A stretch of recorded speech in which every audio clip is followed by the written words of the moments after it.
వచ్చారంటే ఈ రకంగా పోవడమే దానికి వాళ్ళేమన్నారమ్మా? చింతామణి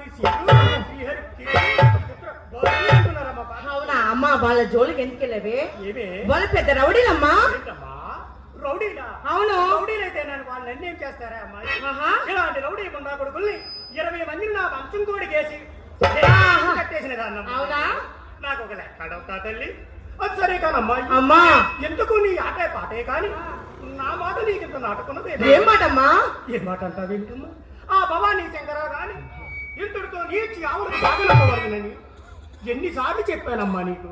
అమ్మా అంత సొమ్ము పెట్టిన వాణిని ఇంతలోనే ఆవులకు పంపలేక చూస్తున్నానే. ఏమిటమ్మా అంత సొమ్ము పెట్టాడా? అయినా నాకు తెలియగలుగుతానే అమ్మాయి, మన ఇంటికి వచ్చే ప్రతి వాడు మనకు పెట్టేవాడే కానీ మనతో పెట్టించుకునేవాడు. ఏమిటే మనకు పెట్టేది? అదేనమ్మా సొమ్మమ్మా, సొమ్ము సొమ్ములా? అయినా వాడు ఎంత పెట్టాడు పెట్టాడు అంటున్నావే, వాడు నీకు ఎప్పుడెప్పుడు ఎంత పెట్టి చచ్చాడు నాకు ఒక్కసారైనా నువ్వు చెప్పావటమ్మా. అమ్మా పెద్దదాని